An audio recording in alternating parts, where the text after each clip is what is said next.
Paralysis by analysis. That's what you get from the other guys, but not here, not now, and not ever. This is the Septa Baseball Insiders Show presented by BCWSA. A look deep inside the game from a former player's perspective.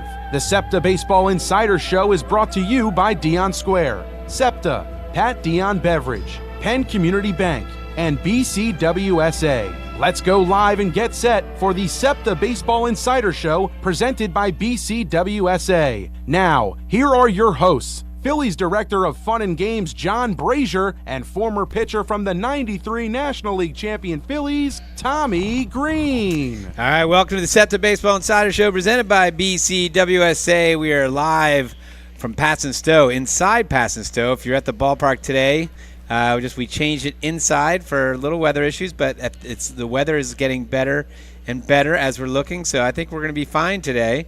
A lot of people texting me, is the game going to be on? And it looks like we're on for this rubber match against the Miami Marlins. I'm John Brazer, joined by my co-host Tommy Greene. And Tommy, we got a great show today. We're going to talk about your planes, trains, and automobiles trip from Las Vegas. Right? Literally. We're going to be talking about the Phillies week in baseball, including a big win last Sunday after our game, a big series versus the Padres where we took two out of three, and we right now have a split versus the Marlins in a key series because we want to keep them back behind us. We're going to go around baseball, discuss standings and news around the league. We'll go through the playoff scenarios. We're going to have several guests today. We've got, instead of Jason Firestone, we're going to have Chef Vonnie, who will be coming in, bringing us some Pass and Stowe food samples, which will be great. Yeah, we got to have some of that. My stomach's a little growling right now. Looking forward to that. I know. We'll get through your in just a couple minutes. We're also going to have Matt DeGeorge. We had Matt last time. Matt is from the Delco Times. He will talk about a lot of things to go over with him. I want to talk about the lineup change that Rob Thompson made yesterday. Talk about Nola. Talk about, we've got a lot of things to talk about with what's going on down the clubhouse. He can tell us all that. And we'll get you ready for today's game against the Marlins. We got Ranger Suarez on the mound for the Fightin' Phils. We're going to give the lineup, our predictions for the game. But first, Tommy, let's talk about last night's game, because last night's game was big. We just came off just a bad loss on Friday where, we had the game seemingly in hand, and Sanchez pitched a great game. We'll go through that. Yeah. And then just fell apart. So we needed that win last night. And it looked like it was going to be kind of a cakewalk, and then it got really hairy, and then we broke apart. So what I like about this team, Tommy, is that when we have bad losses, right? Yeah. We are very good as just coming back the next day. Having a bounce back game, putting that in the long distance memory, and now all of a sudden you feel good. Because I got to tell you, I didn't feel good after the game Friday night. I'm like, oh man, we can't let the Marlins back in. Well, the Cubs had lost. We could have gained some ground, and then we came back yesterday. And I'm actually following the Cubs game on my phone, and they end up losing in 10 innings. Yeah, 10 innings. I think 10 or 11, whatever it was. So then it was a great opportunity for us to take advantage of that, and let's go through that game. So last night, Schwarber how about that one? Blasted. That was a rocket, man. Yeah, so we got Johnny Cueto. Now, Johnny Cueto. I hit it like Irma used to hit him back in the day. Johnny Cueto is 37 years old. He's been around the block, right? And he has not had a good year this year. He's given up a lot of home runs. So you knew that we had a good chance to pounce on him, and we were hoping for a big day from Aaron Nola. Yeah. So we get to the got it early. Yep. Well, we get to the second inning, and Schwarber, man, how good has he been of late? Leave him alone. He's playing very well, my friend. He's kind of turned it around, like the average and stuff like that's kind of heading in the right direction. I'd love to see him get above that line, the old Mendoza line. That means he's hitting like over 300. You know what I mean? For the rest of the way, that would be. That means he's putting bat on ball. And when he puts bat on ball, what happens? Oh my God, it's ugly. He just kills, crushed. he goes everywhere out of here. And it's funny because he has. I don't know what the stats are. I think he had at one point he had one more home run than singles on the year. That's unbelievable. It's just such a strange year where he's walking a lot. He's hitting home runs, right? And He's not your typical. We've talked about this ad nauseum. He's not your typical leadoff hitter, but you know what? He sets the other team back big time when he hits a leadoff. He's got 10 leadoff home runs. Who do you think was close to him in walks for the week? Who's the closest one to him? He had 10 walks. Yeah. This week, this past 7 Harper? days. No. Harper had 5. Okay. So that was the closest to him. Yeah. All week. So I mean, that's remarkable. You know. Well, it's funny, and Schwarber, he's got a knack. I mean, which is good. Sort of like what Hoskins did previously. Remember, he was one of those guys that he was striking out a lot, but he had home runs, and then he got on base all the time. Look, I'll say this, and I said this. But he didn't hit when he hit 240. Say this every week. I know there's still. I actually will talk to Matt DeGeorge, one of his counterparts, Jack McCaffrey, was complaining today about Schwarber leading off, that they've got to move him off there in the playoffs, and I totally disagree because I think that changes the dynamic. One, if Schwarber's batting leadoff, it's the only time he's leading off in the whole game. Yeah. Because then he's going to have men on base going forward. He gets up to bat more than anybody in the lineup, right? Because he's leading off, so he has a chance of getting at least 5, at least 4, maybe 5 at bats. And he sets a chance to pound on somebody. He sets the table right away where he puts that team in a hole with 10 very 10 dangerous. times. He's very dangerous. Yeah, up at the top of the lineup. And when you move, it's like dealing with a little bit. Back in the day, we had to deal with Ricky Henderson. Right. But he had another dynamic because he could Speed run and he had average too. But he jumped on. I mean, he had power. Yeah. I mean, how many home runs he hit leading off a game in his career? Right. Well, and the other thing too is if you move Schwarber, that means you got to make a corresponding move. So all of a sudden, let's say they're saying, well, I know. We'll take Jack McCaffrey. In his article, he said they should have Trey Turner as the leadoff hitter. Well, what happens if Trey Turner becomes the leadoff hitter? Schwarber bats wherever he's going to bat. Yeah. Well, then that could throw off Schwarber, and that could throw off Turner, who's now hot. Yeah. Right. So you're affecting 2 people, maybe even more people, depending on where you're putting Schwarber Well, in the lineup. Just think about it. And step back and look, because Schwarber leads it off. The pitcher hasn't necessarily found his groove yet. Yep. So the chance of him making a mistake early, and that first at bat is a huge. Is a very well possibility. That's why Schwarber's ready to go. Yes, that first pitch, yeah. Locked and loaded, and he's ready to go. And he's waiting for that fastball. A lot of pitches. Fastball. And of late, he's been doing some. He hit a breaking ball like like somebody tried to backdoor slider him, and it just stayed up a little bit, but it was trying. It wasn't a nasty one, but it was off speed. Yeah, and he stayed on it, drove it out to center. He didn't try to pull it. He stayed up, drove it out to center. That was one of them he did. Right, so that's when I know he's going good. He's hitting. He's seeing it. What was your mentality when you were starting pitching the first inning? What was your mentality? Is it basically establish your fastball and then right? That was me. That was me. You don't matter. Most of the time, I was a fastball guy. You knew you were going to get your thing, but it's all about it's still about command. Depending on who you got up at the dish, you got to know who you're dealing with. All right, well, how you going to let's say wasn't all the time did I most of the time I threw a fastball, but it was like, okay, depending on who this guy were and where we were playing at the stadium. Where are you pitching right now? Let's say you're pitching right now against the Phillies. Schwarber up to bat. What's your game plan in the first inning on Schwarber? He could be seeing a slider down and away. Like your first pitch slider? Yeah. It could be. That'd be the way I approach it, and then you're going to approach it off of it.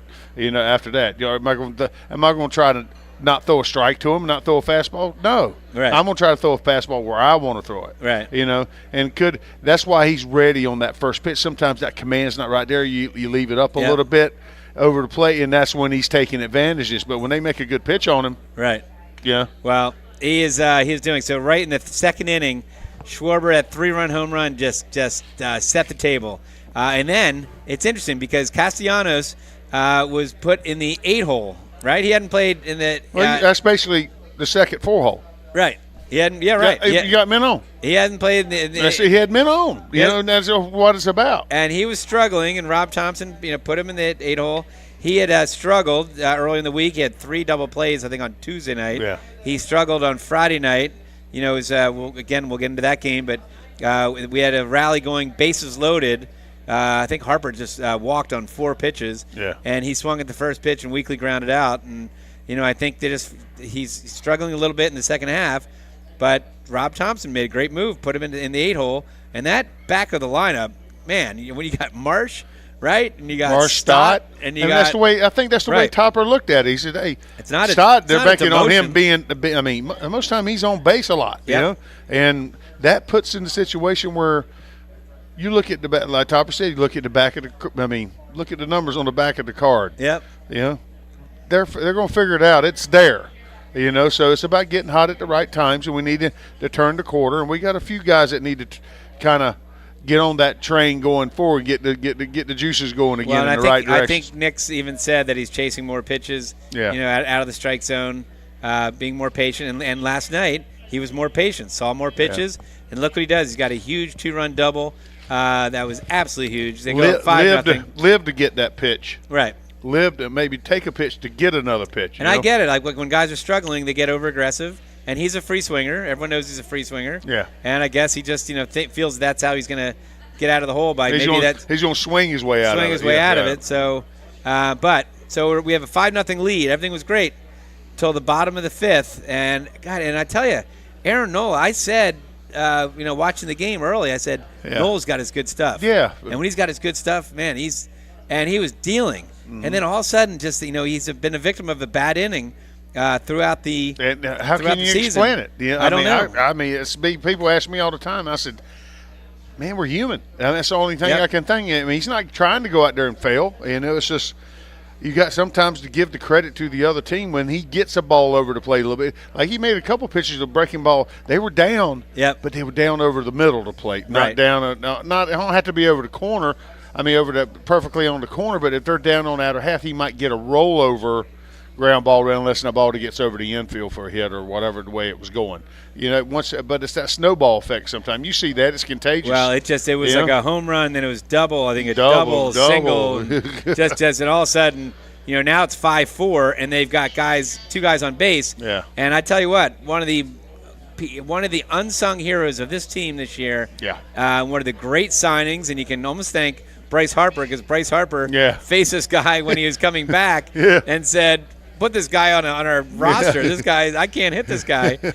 So Jeff Hoffman, came in, got him out of the jam, and then next thing you know, we came back in the 5th, and the Marsh's 3-run double, bases clearing double, was huge because all the momentum at that point. How about that guy this year, man? Unbelievable. All the momentum on that point was with, with the other team. So I loved him just like that, and the good thing about that.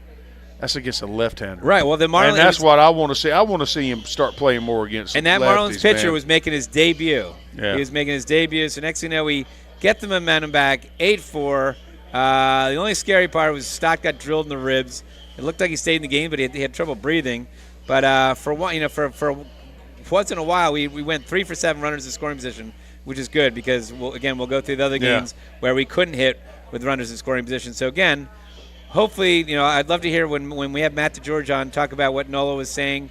I still have confidence in him. I know Rob Thompson has confidence in him. He's a guy that can dominate, and it's just, we'll see. Because Aaron Nola, when he's dominating, is one of the best pitchers in the game. Yep. So we'll see. All right, Tommy, it is time now for the Smart Stat of the Week, brought to you by Payroll Service Solutions. Call them today at 1-866-PAY-EASY. That's 1-866-PAY-EASY. All right, last night, Tommy, the Phillies did not issue a walk for the 16th time this season, which is tied for second most in the major leagues. That's awesome. We are 13-3 when doing so and have won 6 straight. We've done it. Also, we scored 8 runs for the 28th time, 8 or more. We've won 25-28, which makes sense, in which they've scored 8 or more. A couple other stats I'll give you. Schwarber hit his 15th home run since the start of August, which gives him sole possession of first place in that span. So he's hit the most home runs since the start of August.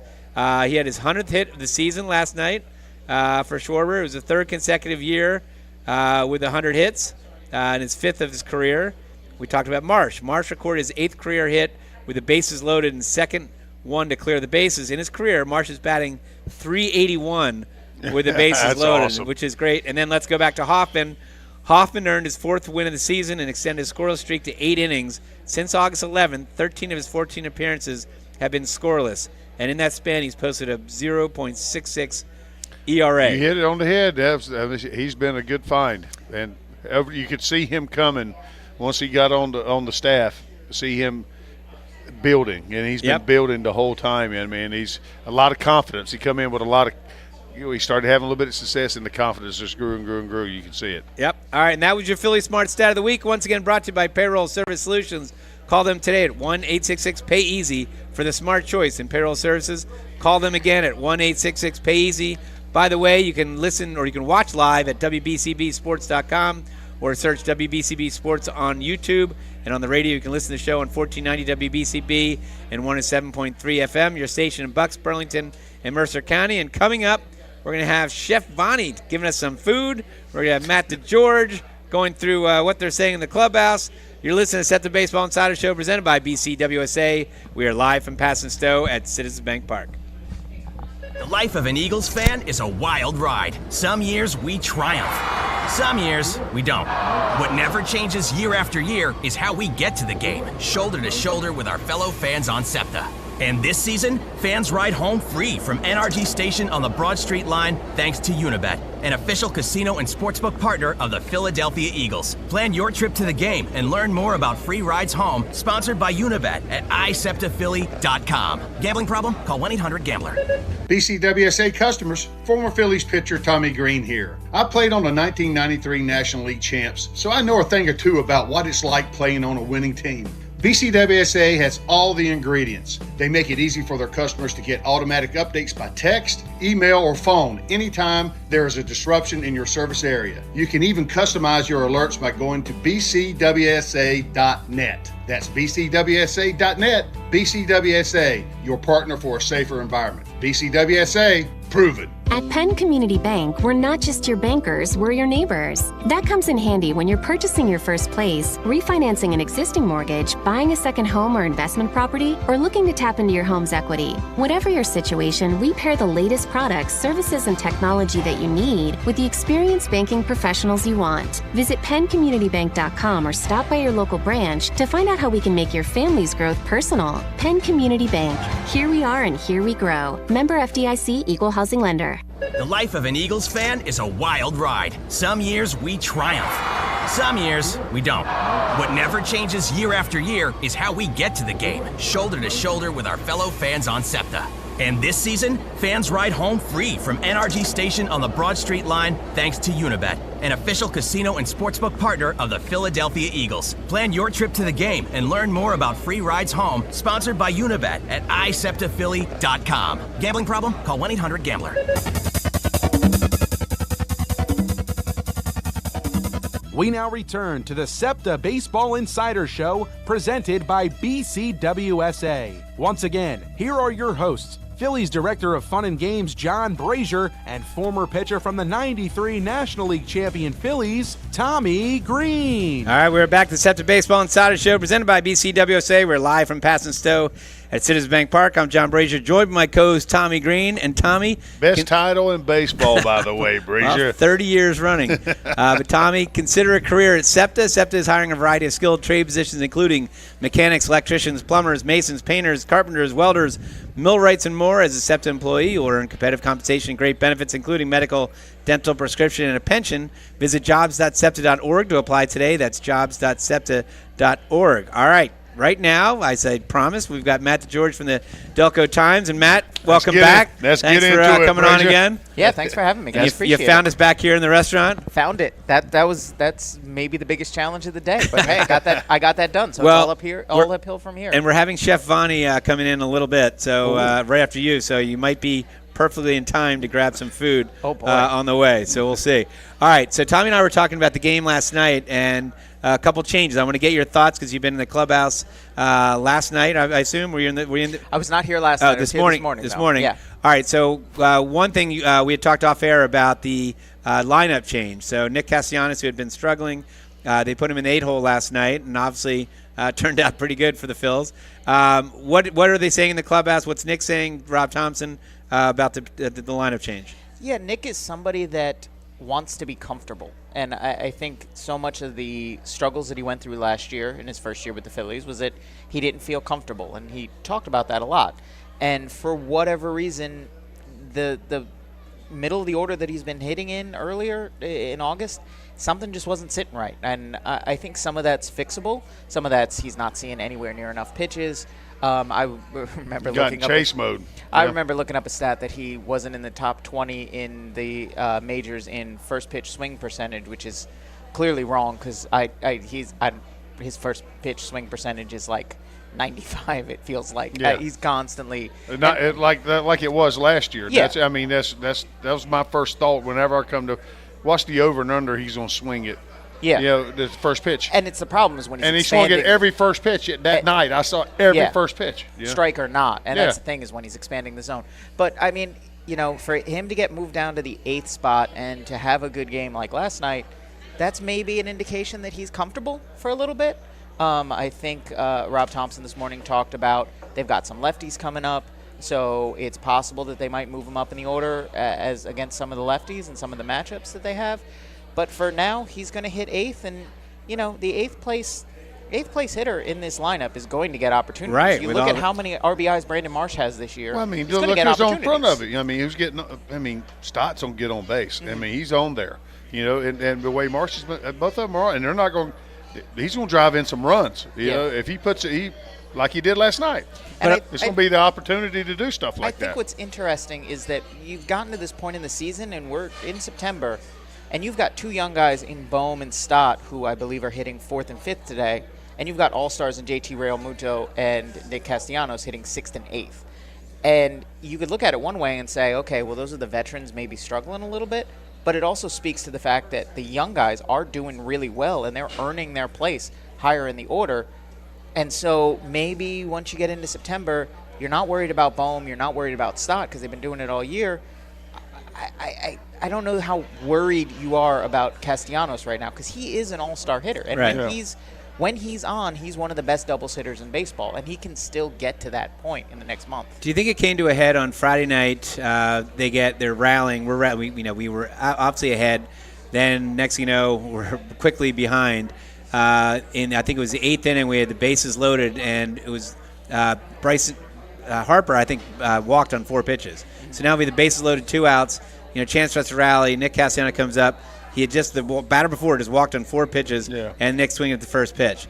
Do you think that was kind of the nail in the coffin as far as moving him to basically get Rob could be. move him? I know it's an unwritten rule. When I come up and play and stuff like you got somebody that's kind of scuffled with the zone. I know they're being careful with Harper, but he's those 4 straight balls. I'm gonna make him. I'm going to be ready for the one down the middle. Right. But if it's not there, I'm not. But that's the only. I'm a surprise. I don't know how much the numbers back me up on this, but I'm a big take to the first strike kind of guy. I think so many pitchers are let off the hook because you give them that free strike because you're a little too free swinging. Yeah, I think all the double plays that night kind of, if not forced Rob's hand, at least kind of really got it across that, like, okay, something needs to change here. And I don't know that Nick is going to necessarily see more pitches down at the bottom of the order. It's possible that he's going to just have to be more patient when he's down there. It might be that he's batting with runners. He's been batting with runners on base plenty. That's not the issue. It's just a matter of him needing to be a little bit more patient to get into good counts, where then he can make that aggression kind of pay off. I've never spoke to Nick about his hitting, but his approach when he started in spring training, it started there. What was the change that he made physically that helped from last year to this year? Yeah. I mean, I think a lot of it is, I think there's some consistency in just his stance and some of his approach stuff. Did he get a little closer to the plays? Yeah, and I remember as a pitcher, I watch his head. I watched hitters' head, and it's like he was so far off the play. It seemed like sometimes he was so far off the play, he was chasing everything with his head, going to it. And when you do that, you make the ball look better than it really is. Interesting. You know what I mean? Yeah, That's the way I perceive it. So we call it walking the dog. I can keep walking the dog, keep walking, and he'll keep swinging. Right. Type thing. I think he was a little longer, too, to the ball last year. Like this year, when he was on and he was hitting a lot of the, especially when he's spraying gap to gap, he's a little shorter to the ball. And I think that might be a little bit about what you're talking about, too, is like there's a little quieter in the upper body. Yeah, your head moves. It makes you it can make you a little longer. But if you're going to have some movement, but as far as chasing it like that with your head, if you got your head there, you're able to react. Your hands can come a little quicker to the ball. And it's a fine line because his aggression is a good thing. Yes, very good thing. There's nothing wrong with aggression. It's just there's a lot of things that go into it. But when you're aggressive, but when you're taking that first pitch, if it's if you have the zone discipline and you're aggressive on a 1-0 count or a 2-0 count, it's a lot different than when you're jumpy and aggressive on just hitting anything that's thrown at you. Yeah. And I think that's what he needs to get back to a little bit is he's never going to have the strike zone discipline that someone like Schwarber does, or he's never maybe going to be quite as locked in as to what the zone is, and he's always going to be a little bit of a chaser and a little bit of a free swinger. But it's about making that work for him in a way that he gets into those counts. That's what was so impressive about Stott, what he did from like the previous year, what the change he made. At such an early age that made him look what he is.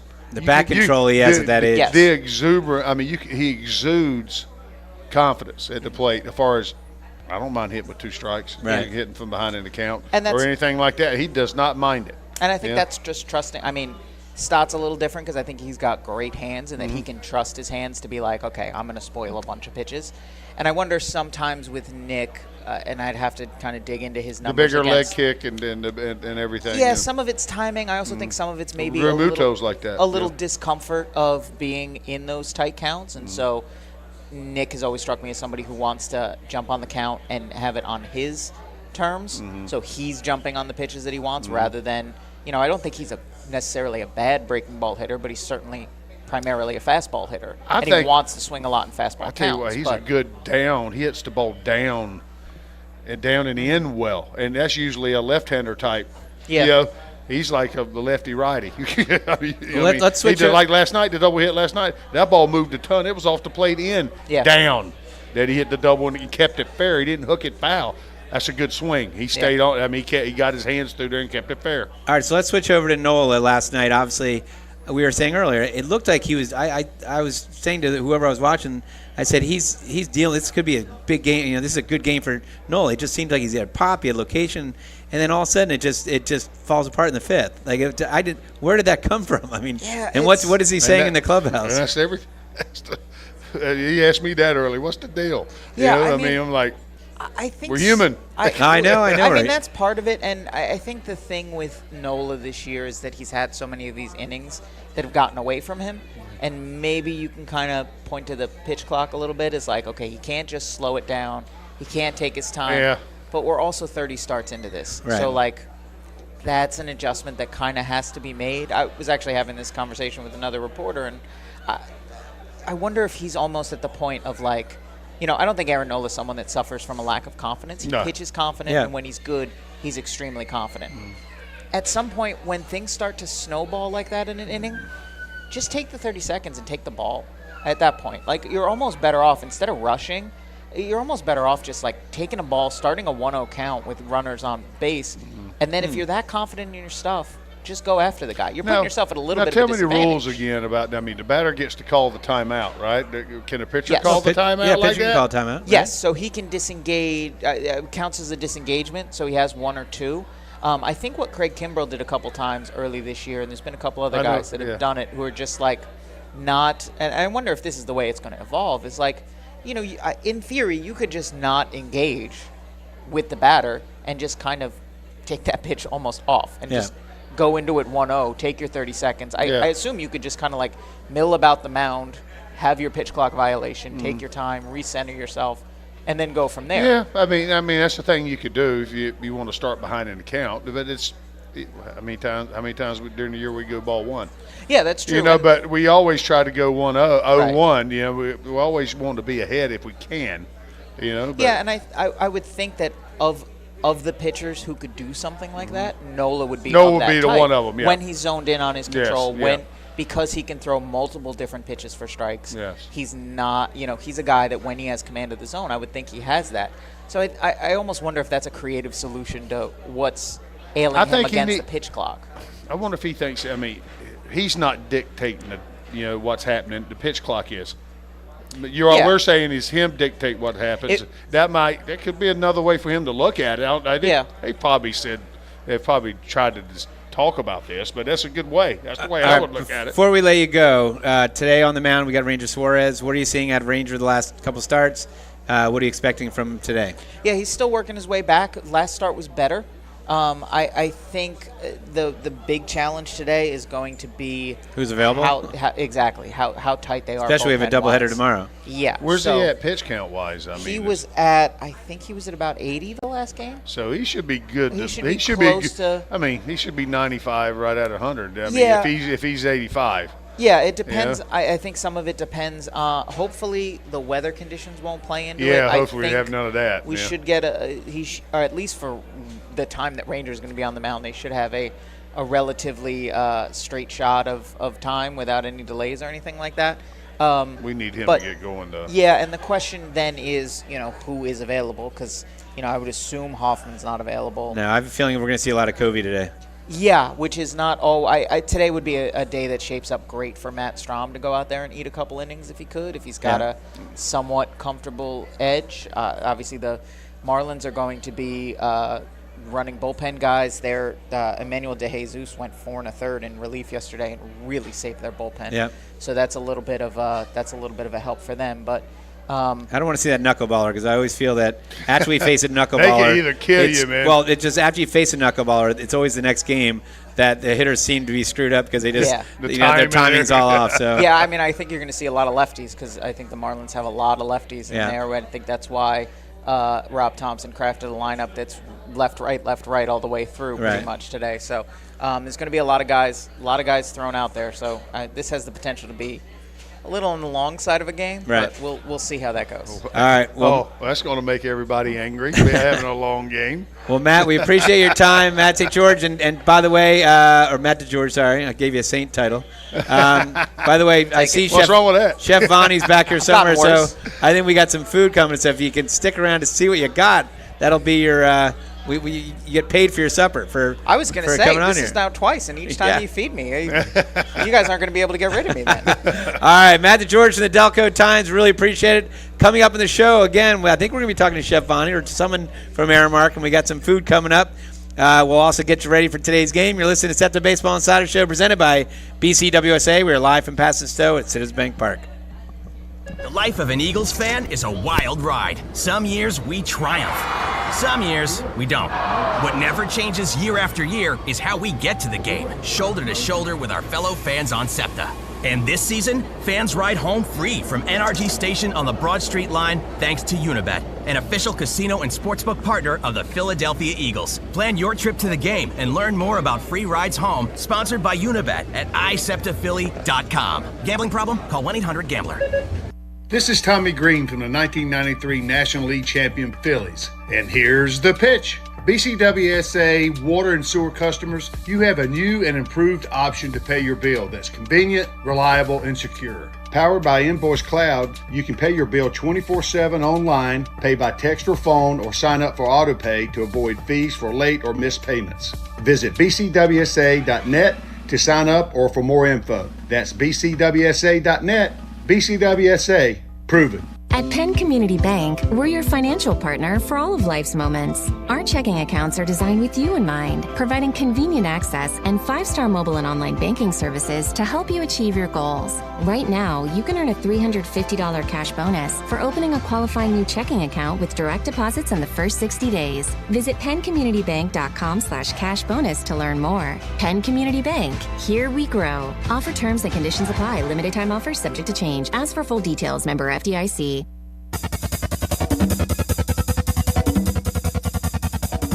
We now return to the Septa Baseball Insider Show presented by BCWSA. Once again, here are your hosts, Phillies Director of Fun and Games John Brazer and former pitcher from the 93 National League champion Phillies, Tommy Greene. All right, we are back. The Septa Baseball Insider Show presented by BCWSA. We are live from Paston Stowe at Citizens Bank Park. I'm John Brazer, joined by my co-host Tommy Greene. Hey, pal. And we just had Matt DeGeorge from the Delco Times. That was a good one. That was good to hear about Ranger, about Aaron Nola, about Nick Castellanos. How was the first bite? I got to know before you even explain what's happening. Well, that first bite was really good. So, and here now is Chef Vonnie, my buddy Chef Vonnie. We usually go on the road but now you're coming here. I take Chef Fonnie to different radio stations. Oh, okay. And we bring food, and I usually don't get to sample it because he's giving it to the other talent, but now he's coming on our turf.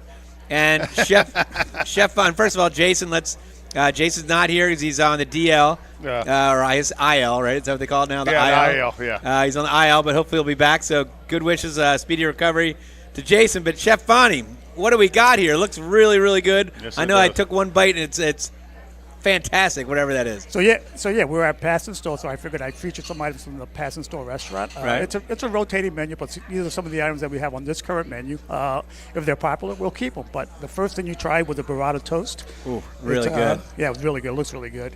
Locally grown tomatoes, corn, half-field bacon, arugula pesto on a griddled sourdough toast. Yes, awesome. Really good. Yep. I got to tell you, the one bite, and I'm kind of waiting for the break right now so I can take that other break. Wipe the drool?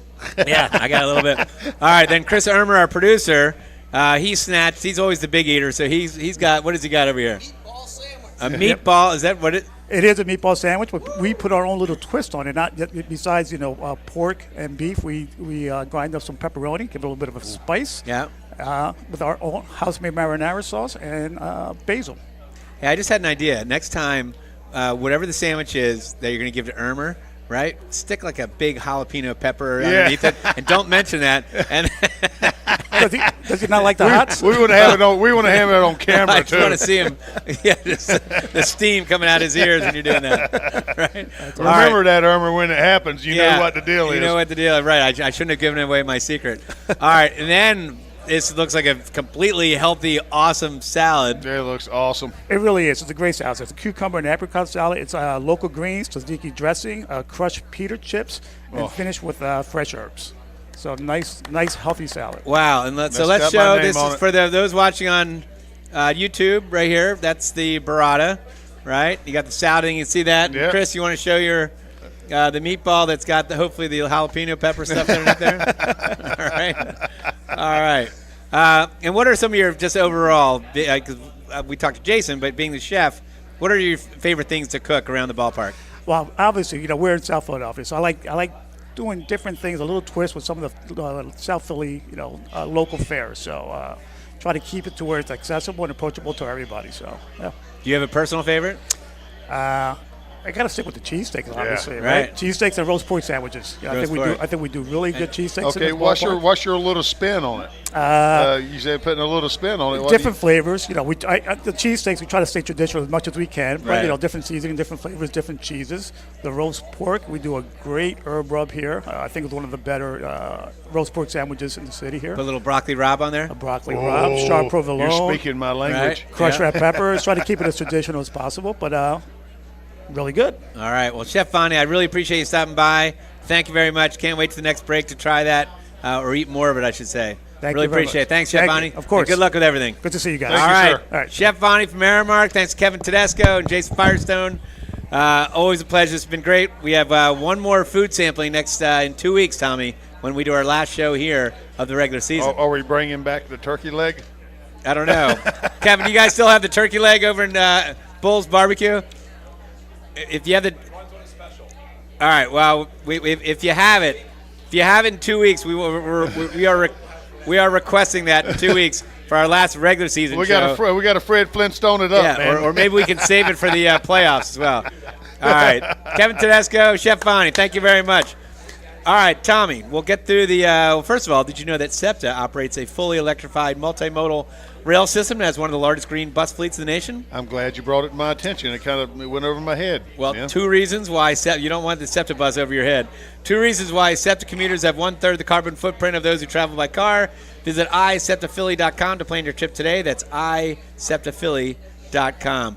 All right, Tommy, so we started off the week last Sunday after we did our show. Yeah. We had a good one. We avoided the sweep. Desperately needed game because we had lost the first 2 games against Milwaukee. And Wade Miley, who's a crafty pitcher. Crafty. Hey, I tell you what, it's a pleasure to watch that sometimes. Yeah, because you don't see that anymore. You're not going out and seeing everybody like spin rate and stuff and all that, like velocity. It's purely about getting people out. Yeah, and that's it. That's all it's about. And you're going to see some of these guys in the playoffs, that are more the crafty guys. Yeah. So it's good experience as well. So he did not allow a hit until Trey Turner hit the 2-out shot that went off third baseman's glove in the 6th inning. Yeah. And then it's kind of just floodgates open up a little bit. Castellanos fouls with a double to put the Phils on the board. Now the Brewers did score first. They scored in the first and third off Suarez on 2 solo home runs, Contreras and Kana. But then in the 7th, Alec Boehm and JT Realmuto hit back-to-back home runs. Trey Turner added a 2-out RBI single. And now Turner's consecutive home run streak was stopped at 5. And the big moment of the game, Tommy, was when Suarez he struck out Victor Caratini with the bases loaded in the 3rd, because that could have broken the game wide open. Yep. Yes, so we win the game with only 6 hits, but this is a game 2 where Suarez went 4 innings, and we relied on Hoffman, Dominguez, Strahm, Alvarado, and Kimbrel to close us out. So that was great. Monday, Labor Day. It looked like this was going to be a walk in the park, right? We go up early. Not another one of them. Yes, it looked like it was going to be like a walk in the park because we talked about Crafty. They had a Crafty, Rich Hill on the mound. First game against the Padres. Yeah. And we jump them early. We score 3 runs in the first on Bone bases clearing double.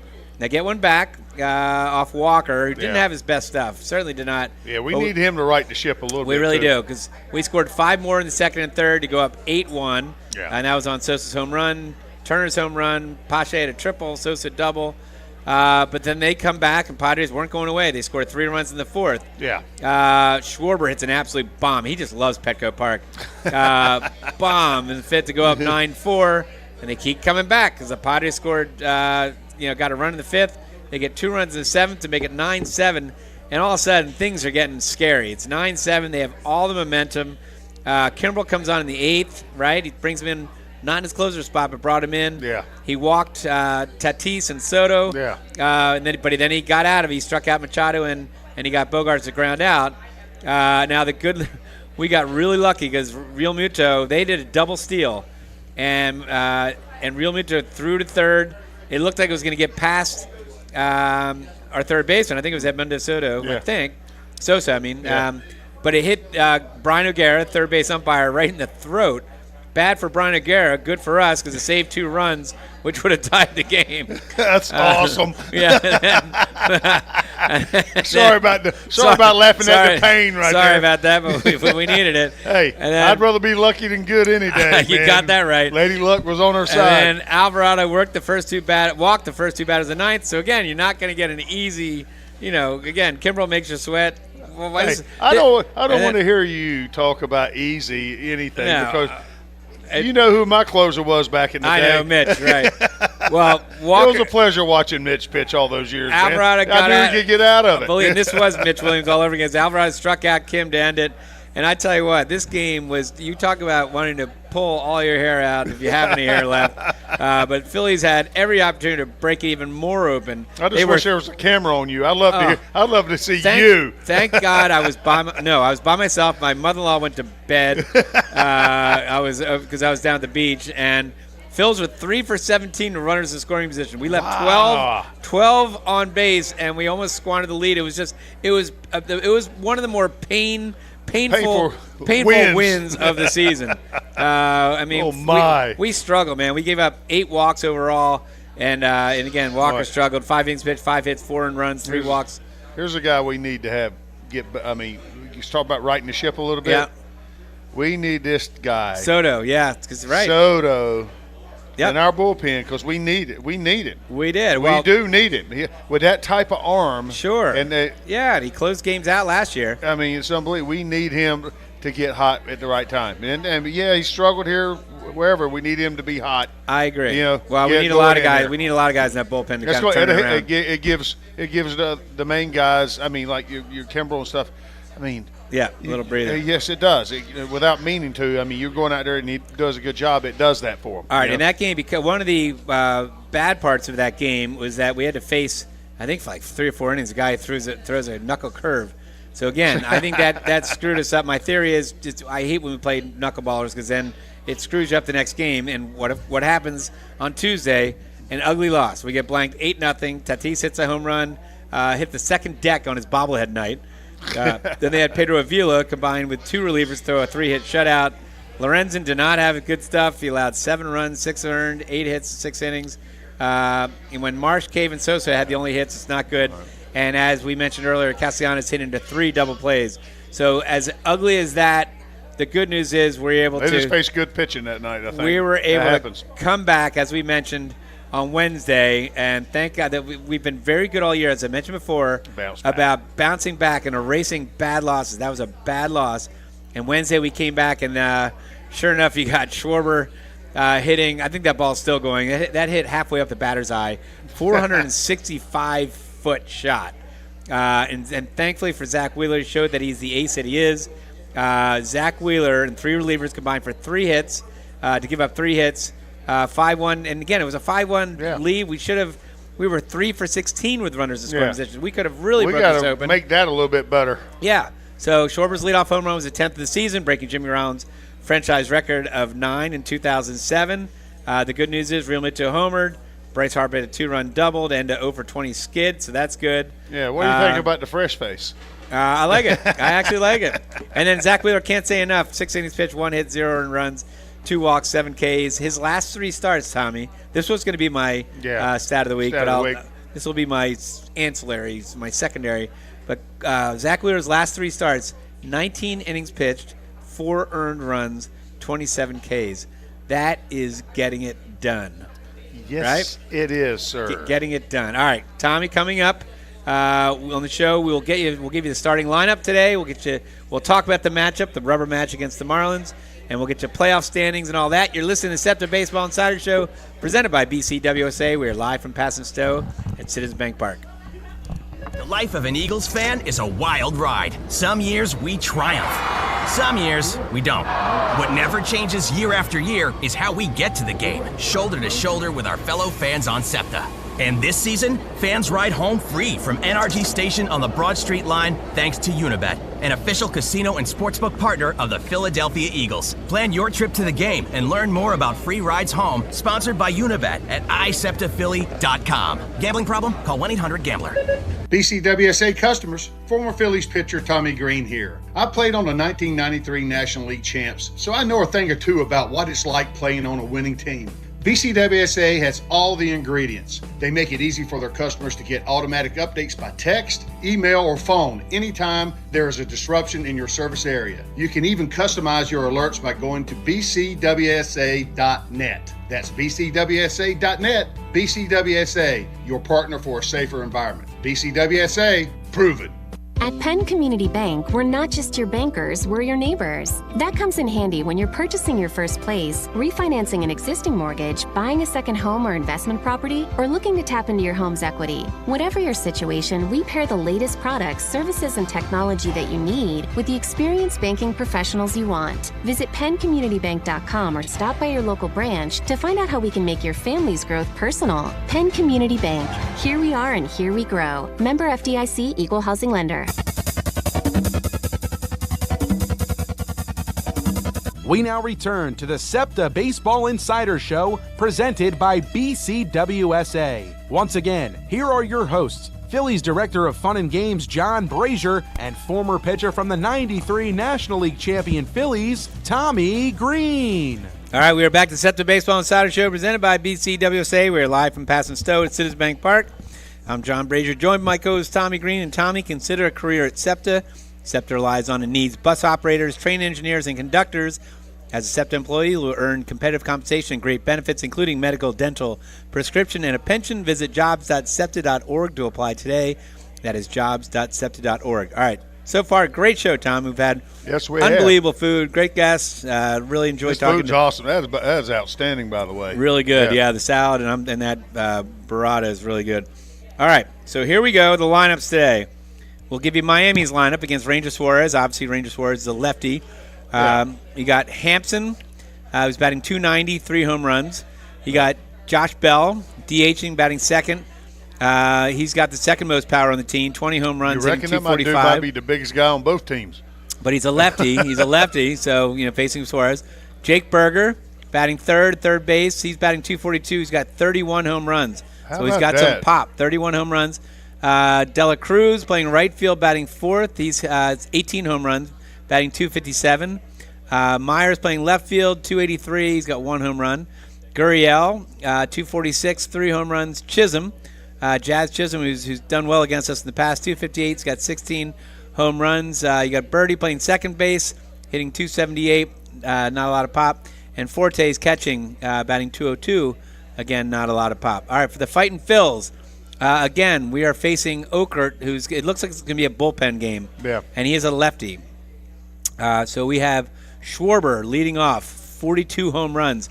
And you know what? He's getting close to that Mendoza line. Look at that, man. He's 196. He's climbed a ton. Yep. Because he was at 181 not too long ago. Yeah, that's a big guy, man. He has to, oh, my God, he's been hitting well. Trey Turner's numbers overall starting to pop. 23 home runs, 265, 26 for 26 in stolen bases.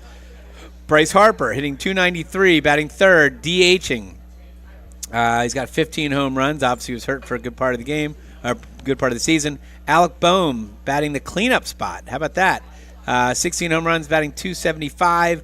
Bryson Stott following up in the 5-hole, .292, 14 home runs, having a really nice year, 28 stolen bases.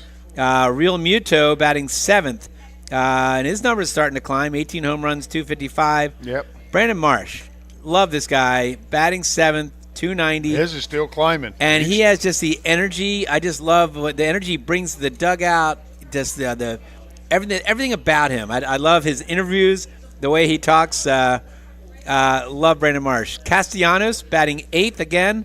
Again with 22 home runs, .271. That's a pretty good 8-hole hitter. And then Sosa is playing third base, batting 9th, .257. Overall 9 home runs. So that is a strong lineup. I mean, you look at third base too.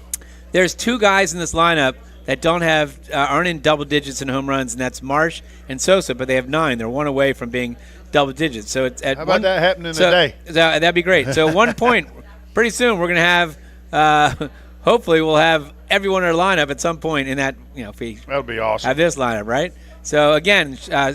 Okert's had the starter, left-handed pitcher. He's had 1 start this year. He's not going to go long. No. It's going to be a bullpen game for them. He's 3-1 with 3.44 ERA.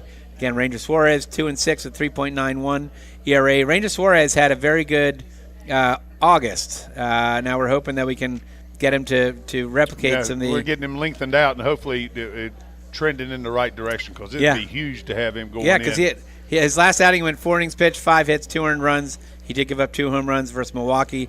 But, again, he had 3 good starts in August, and let's hope we can do that. So some of the standings, Tommy, to go through. Who would have thought Baltimore, right? Especially after Tampa had won. What did Tampa get off to, like 13 straight games that they won to start the season? Yeah, something crazy. Like that. But Baltimore has been one of the hottest teams. They have the second-best record in baseball. Yes. With 90-51. Tampa Bay is 4 games behind them for the division, but they're clearly going to get into the playoffs. Toronto is back. Minnesota is 7.5 games up in the AL Central. And then there's a dog. How about the team just kind of fell off a little bit, with the Texas Rangers? Well, I was going to say that. So we have a dogfight in the AL West. Houston has been playing really good, 81-62. Seattle's a game and a half behind them. Seattle went on that huge run. Oh, my God. And then now Houston's going on a run. Texas got off to a great start, but they're now 3 games back of division, and they're in a dogfight for the wild card. Yeah, to get in. It'd be crazy that if they don't make it, they were one of the best teams in baseball for most of the year. So the wild card in the AL, Tampa Bay is the first wild card team, and they're up to 7.5. So they're gonna be the top spot in the wild card if they don't catch Baltimore. Again, they're 4 games back there. Seattle and Toronto, if the season ended right now, they'd be the 2 other wild cards. But Texas is 1.5 games back of Seattle and Toronto for that second or third spot. Yeah. Boston's 7 games back, so it'd be tough for them to get back into the race. On the National League side, you've got Atlanta with the best record in baseball, 92-49. Fightin' Phils, as good as we're playing, 15 games over 500. We're still 14 games back of the Braves. Well, you got a team like that that's going like that. Yeah. Just say it's almost being in the right division or having the wild card. That's what's so beautiful about it. Milwaukee in the NL Central is leading by 4, so a little bit of a race there. Up by 4 on the Cubs, and then they're 7.5 on the Reds. In the other division, NL West, the Dodgers are comfortably in front, 86-55. So it looks like they have the third best record in major leagues, but they're hurting a little bit. Their pitching's gone down. I mean, they've got Arias was is domestic violence, so he's suspended. Yeah. Bueller looks like he's not coming back. They lost Gonsolin, right? Is that how you say it, Gonsolin? Tony Gonsolin for the year. Oh yeah. So they're starting to they're losing some players, and it looks like they're 12 games above Arizona, so they're back. Yeah. In the wild card, Fighting Phils are 4 games up, and they're 3 games up on the Cubs, which is a huge thing. Us winning and them losing. But we have the wild card. We have the tiebreaker on the Cubs, so theoretically we are 4 games up on the Cubs. Yeah. They're also 2 behind us in the loss column. I think they played 2 more games than we have. Arizona, if the season ended right now, they would get that 3rd wild card spot. So they would play the Cubs if that's the case. Yeah. But then Miami, they're 5.5 games back of us, but they're 1.5 games back on Arizona for that last spot.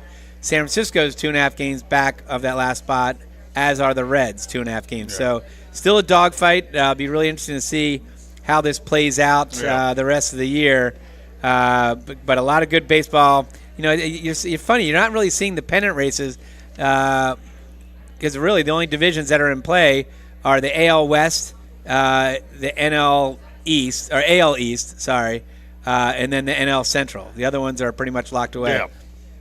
Yeah. All right, a couple other things in baseball, Tommy. Trey Turner became the 4th Major League Baseball player since 1920 and the first Philly in the modern era to hit a home run and 3+ RBIs in 4 straight games. He joins Lou Gehrig, Bill Dickey, and Chris Davis. How about that? How about that? Roy Sievers. Chris Irmer keeps trying to throw Roy Sievers out there. All right, Royce Lewis is a rookie with the Twins. He became the 4th player and the first rookie to hit 3 grand slams in a span of 8 games or fewer. He joins. Holy cow! He joins Jim Northrup in 1968, Lou Gehrig in 1931, and Larry Parrish in 1982. How about this one? Ready? This is as of Monday night, so I didn't do the math because I'd have to go through the teams. But as of Monday night, home runs from the left side of the plate since the start of the 2022 season. Okay, so home runs from the left side of the plate since the start of the 2022 season. Schwarber, 86. The Cubs, 86. The Marlins, 78. And the Blue Jays, 68. And the White Sox, 57. He's got as many home runs on the left side as the whole Cubs team. More than the Marlins team, more than the Blue Jays team, and more than the White Sox team. Is that crazy? That's called having a hot lefty, man. He's got his power is unbelievable. Yeah. All right. Guardians utility man David Fry became the first positional player to pitch 4 innings in a game since Jose Oquendo did it in 1988. The Guardians lost 20-6 to the Twins. So that's what you call a whooping right there. He pitched 4 innings. That's in fantasy camp I had to go in there and when someone broke his arm and I had to go into the middle of the game and pitch 4 innings. I've never pitched in my life, and I'm going in the middle of the game. So how's your arm feeling? Needless to say, I had to go to a chiropractor for about 5 months after that. How's your arm feeling from that? How many years ago was that? That was probably about 3 years ago. Yeah, he's probably still feeling it. Yeah, and finally, Stott Steele on Friday night was Major League Baseball's 3,000th stolen base. And the last time that happened was 2012. We still have 3 weeks to go. So stolen bases are back in baseball, which I love. How about that? That's fun. That is fun. All right, Tommy, that wraps up today's Septa Baseball Insider Show presented by BCWSA live from Citizens Bank Park. We got one more from Citizens Bank Park, regular season. Yep. Thanks to my co-host Tommy Greene, to our on-site engineer Chris Irmer, back in the studio Joe LeCompte. Thanks to our guests today, Chef Vonnie from Aramark and Delco Times reporter Matt DeGeorge. And thanks to you for listening. The Baseball Insider Show will be back next Sunday at a really fun show. We're going to be at the Chesapeake Inn in Chesapeake City. That's Chesapeake City, Maryland. An awesome time. If you can get there, there's going to be a big Darren Dalton Foundation broadcast. We will be there. There will be Danny Jackson. There's going to be Milt Thompson, Mickey Martini, Dave Hollins, Tommy, obviously a bunch of other people. We are doing our show from 1 to 2. Come on out. If it's a beautiful day, it's going to be awesome because there's a big marina there. Jimmy Buffett pulled up, and God bless his soul. Jimmy Buffett pulled up about 4 years ago right in the marina. But we'll do that 1 to 2 before the Phils take on the Cardinals. Have a great week, and as the late, great Harry the K says, we're out of here. Thank you. You've been listening to the Septa Baseball Insiders Show presented by Lactico. Tonight's show is an exclusive presentation of 1490 AM, heard throughout the world at WBCB1490.com.